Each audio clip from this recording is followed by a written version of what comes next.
Once I was able to start doing that full time, it didn't even feel like a job. So what I do now doesn't feel like a job. It's a passion of mine. And so that's been pretty awesome. Welcome to Trial to Triumph, hosted by Caleb Johnson, the show about leaning into life's constant testing on your way to realizing your biggest blessings. How's it going, everyone? This is Caleb Johnson, host of From Trial to Triumph. Today, as a guest on our show, we have Brian Head. Brian, welcome to the show. Thanks, Caleb. Appreciate you having me on. It's an honor to be here. Thank you. Yeah, thanks for being here. So, Brian, can you give our listeners just a quick background about how you kind of got to where you are today? Sure. Yeah, so just briefly kind of go over my background. So born and raised in San Antonio, Texas. So lived here all my life. And I just recently, in the last few months, actually, as of May of this year, left my corporate job. Was there for almost 25 years, a large financial services firm here in San Antonio. So I sold auto insurance for a little bit there, was a stockbroker with my securities licenses for about 10 years, and then was kind of in an IT role for the last 15 or so years. So I was there, like I said, for almost 25 years. And while there, I was also investing in real estate for about 20 years on the side. Started out primarily in single family with some flipping, rentals, some I still have today. Then I got into a duplex and a triplex, smaller multifamily things, and Airbnb as well. And so that's me, and married with two kids, four-year-old daughter and 11-year-old daughter. Okay. Yeah, great. Thanks for that. Sure. Something that I wanted to ask you is, just leaving your job, I mean, in the last this year, Mm-hmm. and I have experienced that, and there's a lot. It's just different. Starting your own company, man, it feels like a full-time job, kind of getting that up and running. So, can you just share what that's been like, and maybe one of the most important things you've kind of learned from that transition?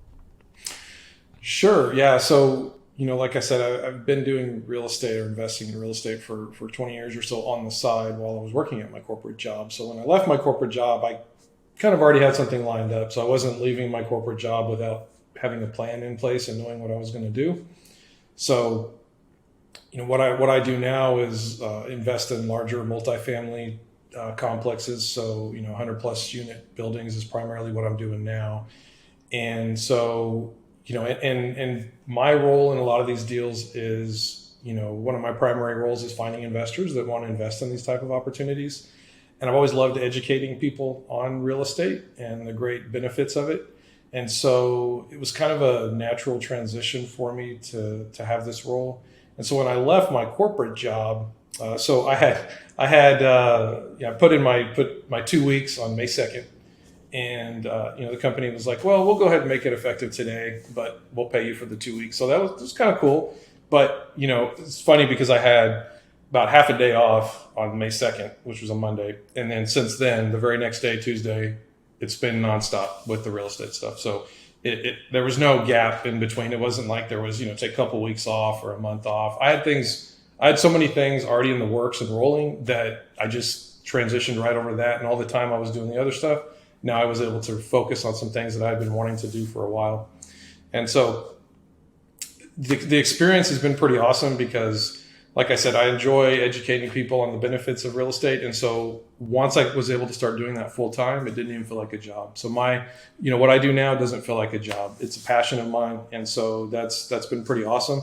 One of the biggest things I did learn, though, was, when in the corporate world, everybody schedules meetings on, your whole day is full of meetings and all these tasks and everything that you need to do. And so your day pretty much gets scheduled for you.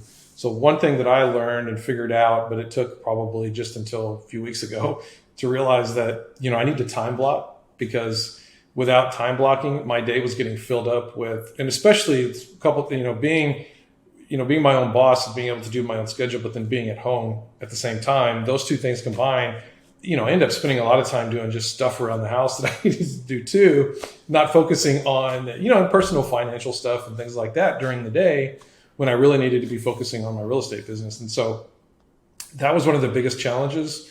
And, I'd heard a lot about, you need to time block and all that. And since while I was in the corporate world, it didn't make a whole lot of sense to me. But once I got out, I realized, okay, I'm spending half my day doing non-value add type things. I really need to time block. And, it was funny, even in it's been roughly about 3 months or so since I left my job. Those first couple of months, there was things I wanted to do that weren't getting done that were important. But as soon as I time blocked, I finished them in a week. So it's like, okay, well, this is pretty awesome. This time blocking thing really works. So that was one of the biggest learning curves that I had starting out with my own business after I left the corporate job. Mm-hmm. So I kind of like to talk a little bit about that because, again, kind of a similar instance with me leaving my day job and learning to time block. And I didn't really understand where to start with that. So... And I think everyone kind of does it maybe a little bit differently. And just so our listeners understand maybe your take on it, for me, from 90 minutes to 120 minutes, maybe I do it the day before. And do you kind of take that same approach where it's the day before or maybe the week before? And how can you just kind of get into the weeds about that a little bit? Yeah, so I think I'm still kind of learning the best way to do it for me. So what I did was I did it for indefinitely. So I blocked, not 8:45 to 9:15 or whatever to do certain things every day, Monday through Friday. And I went in and blocked my Calendly link, so that nobody could schedule meetings during that time. And I intentionally scheduled a lot of that time in the morning because that's when I'm most effective is in the morning. And so that's what I've done so far. I've time blocked a few other things in the afternoon. I haven't quite, I'll admit it's still a learning process because I have to guard my time blocking a little bit better too, my calendar. So honestly, that's something I'm still working on. I think it's going to be a constant learning curve and trying to, guard that calendar. So for me, it's been 30 to 45 minute blocks that I scheduled out indefinitely until I get, with that particular item done. So yeah, that's kind of how I did it. Mm-hmm. Okay. Yeah. I love hearing just different takes on that. And, like you said earlier, it is whatever works for you. Some people want less time or maybe they don't need 2 hours to time block something. And maybe someone's more effective in the evening, but like you said, you kind of just have to play with it yourself mm-hmm. and see what works for you and your business. Exactly. Yep. I agree. Yeah. And talking with you earlier, you mentioned a big turning point for you in your career where your wife was, diagnosed with a very serious cancer. So can you talk about that and just share with our listeners that?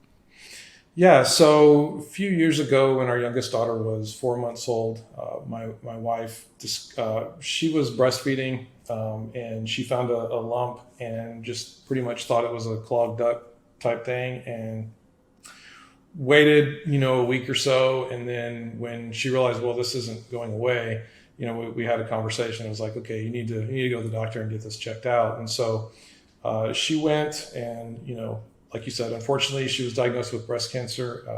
And, fortunately, I'll just get it out now. Fortunately, she's cancer free now. So, thank God that, we've gotten through that. Yeah. Thank you. And, but that was a very challenging and dark time. Obviously, I did the things that they always tell you not to do. And then, start Googling stuff and looking up stuff online. That's like the last thing, you start looking up statistics and things like that. And, what I've come to learn is that, you can't look at those statistics because the reality of it is there are outliers and there are people that, do much better. Right. And they're just showing you averages, but you can't live based on averages when it comes to something like that. So, that was definitely to what you mentioned. That was definitely a turning point for me. So up to that point, I had been investing primarily in single family. And I always knew that there was a lot of value in multifamily, but it wasn't until that event happened and I had to stop and say, okay, now I really need to dig into this to understand how can I make multifamily work? How can I get into this space? Because I always thought to myself, okay, well, I don't have $1 million, so I pretty much stopped there. Didn't think any more about it. But once I had this event happen and made us reflect on life and what we're doing and, neither of us wanted to be in a corporate job into our, 60s, let alone 50s or anything, right? We wanted to be able to spend more time with our kids. We want the financial freedom that being self-employed provides. And so, it just made me think, okay, I got to look into this more. I can't just take I don't have the money. I got to move on. So at that point, that's when I started listening to podcasts. Podcasts are amazing to learn a lot about the business. I joined a local mastermind group here in San Antonio.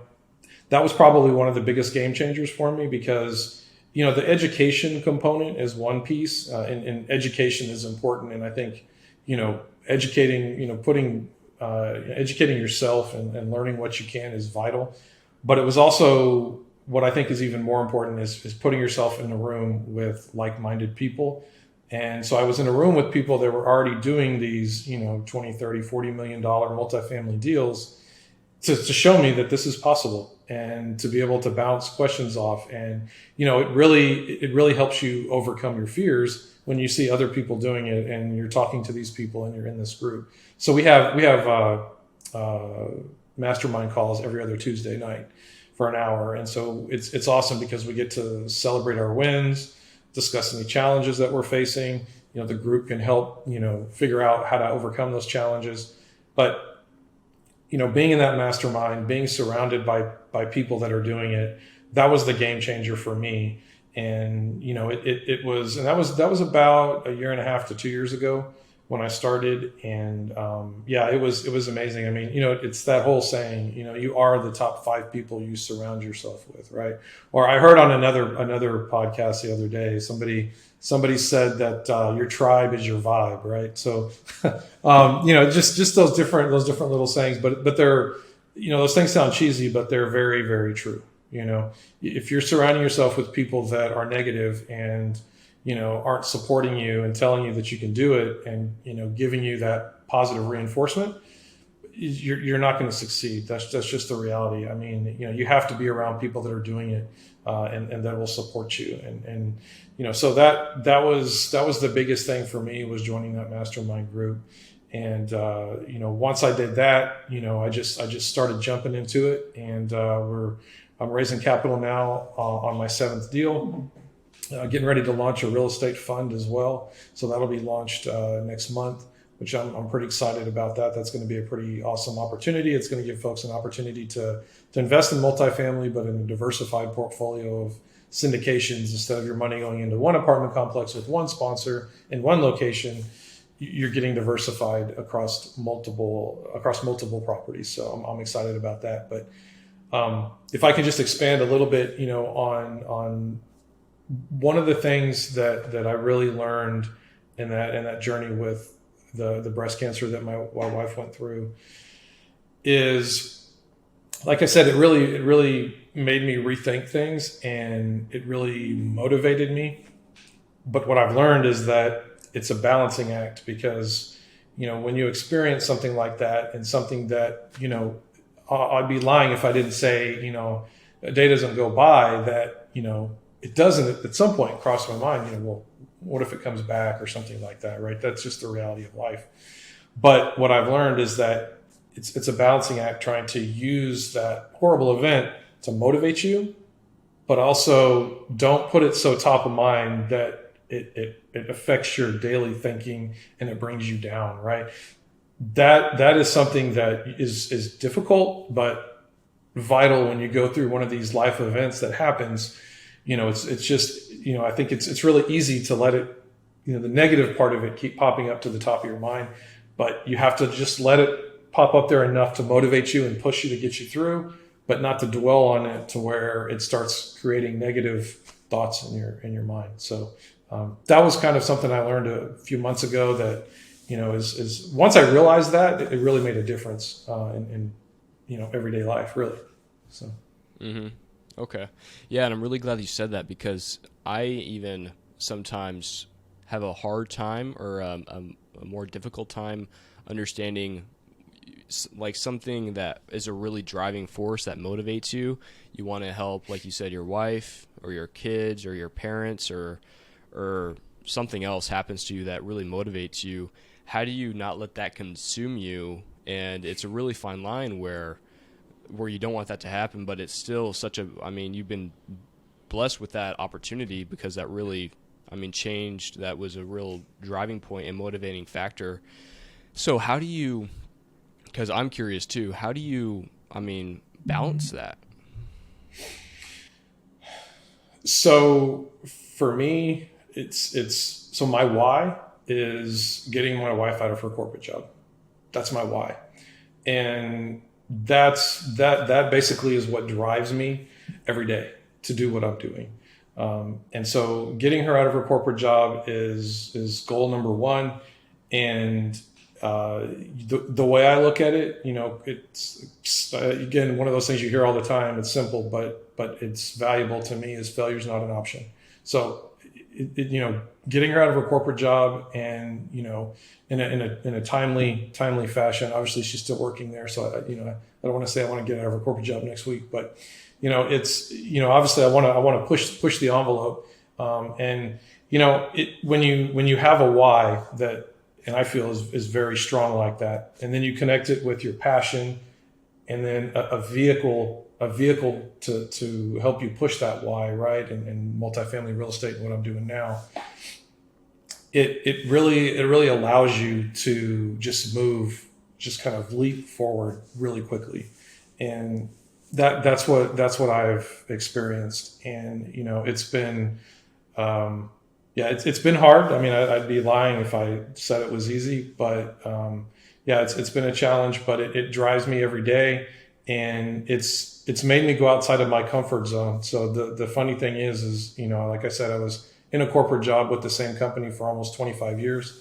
In the last, year and a half or so, I've gone outside of my comfort zone way more, and I'm not exaggerating, than I ever did in almost 25 years at a corporate job. That's in the last year and a half. And that's because of the why and the motivation that I have, and the fact that I'm doing something that I'm passionate about. So, once you have those things, being on podcasts was not something that a year and a half ago I would have thought I would ever do. Having conversations with people about these types of things. There's a lot of things I've had to do to go outside of my comfort zone to make this succeed. But again, when you have a strong why and the motivation, it allows you to overcome those fears, and having failure is not an option is the biggest motivator too, right? So I hope that helps answer your question. Yeah, that did. And just sharing how that your answer affected me is because things that have happened in my life where let's take your case, for example. If you say, I want to buy real estate, and because my wife had breast cancer, and that's almost saying like a negative thing, because you're thinking about your wife having breast cancer. But what it sounds like what you did is saying, I want to get my wife out of her corporate job, and that just sounds more motivating. And if that was me, like you said, that's your why.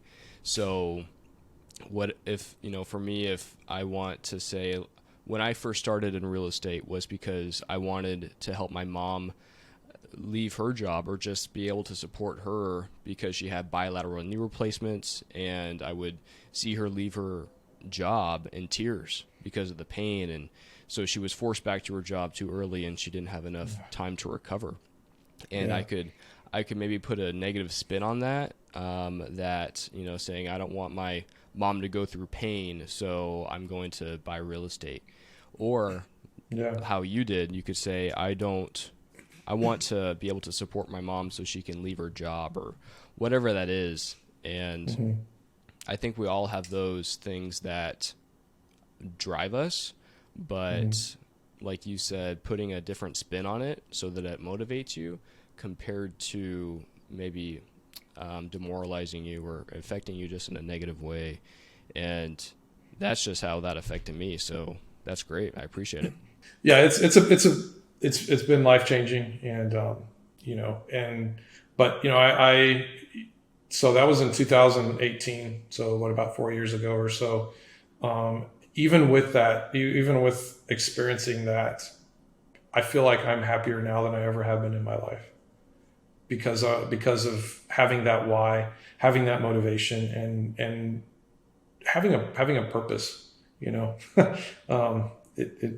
really makes a difference, right? So Right. And I want to go back to the mastermind that you said that obviously really affected you in a positive way. And I've experienced good masterminds and bad masterminds. Not that they were bad, but they just didn't get me to where I wanted to be. And I think it's difficult for someone that maybe is just starting out and they want to be around those successful people, but it might be hard to kind of differentiate which groups will be a hindrance or which groups will actually be a benefit. So with your experience, how do you kind of find the groups that will get you to that next level, if that makes sense? Yeah. So for me, when I first started looking up different mastermind groups online, different options, and I know you and I are a part of the same mastermind group, but one of them. But so for me, I think that the thing that really made the biggest difference for me in the mastermind group the first one that I joined was being able to meet these people in person, being able to sit down with them, look at properties. There's a lot of masterminds out there that you can join that are national, and there's nothing wrong with them. They all have their different purposes, but I think, especially if you're starting out, I think it's really beneficial to have one that's in person. If you can find there, now don't get me wrong, you can do really well with one of the national ones that's not in person as well. There can be a lot of value there too. For me, it was just, I needed to find a local one, to provide that, that ability to be able to just, meet up with somebody for lunch or something like that and go talk about a deal or something. So that was the biggest thing for me. I really think though too, you have to call them, you just have to talk to them, and you have to get that warm and fuzzy feeling, as cheesy as that sounds. I mean, there's some that I feel like are way too commercialized. And, there's also some groups that, and I have not been a part of one of these, but I've heard about them. I'm probably going to alienate myself from some people here, but that when you join the group, you get access to all this stuff, but as soon as you leave the group, your access is gone. And, I've heard of some of these groups. That's not for me. I mean, I don't feel like, that's great, but you're so tied to that. I don't want to be tied to something. I mean, I want to be able to make these relationships and be able to foster and develop these relationships outside of the group as well. I don't want it to have to be in that ecosystem. And so I feel like, I think it's important to join a group where, there's no strings attached, right? You can do whatever you want. You have access to whoever you want, so I think those are probably two of the biggest things for me. So. Mm-hmm. Yeah, I think I actually haven't heard that perspective where where it's that access, right? If you leave the group, you're kind of disowned, or that's an extreme term, right? But yeah, you're not with us anymore. And that's interesting because I think that that kind of discourages growth, and right, just like you said, and that's interesting. Yeah, that's interesting. Yeah. Well, Brian, I think we'll wrap this up because I took a lot away from this call just in this 20 minutes that we've spoken awesome. today. So I'll ask you just 3 quick final questions. And the first being, if you can recommend a book to our listeners, what would that be? So there's so many good books, but if I had to recommend one, ironically, it would be The One Thing. I don't know if you've heard of that book. I can't remember the author. That's horrible. I can't remember the author, but it basically just talks about focusing on the one thing, and then, going into the future and seeing, okay, what do I need to do a year from now? What do I need to do every month? What do I need to do every week? What do I need to do every day type thing to get to that one thing, right? So I think that really helps with the hyper focus. So that book was really, really great. And that would be the one book that I would recommend. Okay. Yeah, I read that book too, and looks like the author was Gary Keller. Thank you. I didn't remember that either, so I had to look it up. But great book. Yeah, that affected me as well. Yeah. And if people want to invest with you or maybe get in touch with you and learn more about you, where's the best place for them to do that at? So my website is headstartequity.com. So that's my company, Head Start Equity. So that would be the best place. You can reach out to me via the website. You can also send me an email, brian@headstartequity.com, or I'm also on LinkedIn as well. So. Okay. And if you can share one last thing with our listeners that have listened to the show, and you just want to impart one thing for them to take away from this, what would that be? So I'm going to steal somebody else's quote because I think it's so good. So I don't know if you've heard of Les Brown, but the motivational speaker. So I listen to actually a lot, and he doesn't do as much speaking now, and Jim Rohn as well, but Les Brown made a comment one time, and he said that if you don't program yourself, life will program you. And I think that would be, the biggest takeaway that people should have. And basically all that means is you choose your life and your habits and everything. If you don't make those choices and you don't make a concerted effort to, pick what habits you want to have and your goals and things like that, life will do it for you, and who knows how it's going to turn out. So that would probably be the one thing I would say. That's really good. That's really good. Yeah. Well, Brian, I appreciate your time today and just sharing all this great information and those things that really affected you. So I appreciate you being here today. Yeah, it was awesome to be here. Thank you, Caleb. Yeah, thank you. Well, everyone, I hope you enjoyed this because I know I sure did. So we'll catch you next time. It's time to grab your victory. Find us on the web at redseacapitalgroup.com and follow us on Instagram and Facebook at Red Sea Capital Group.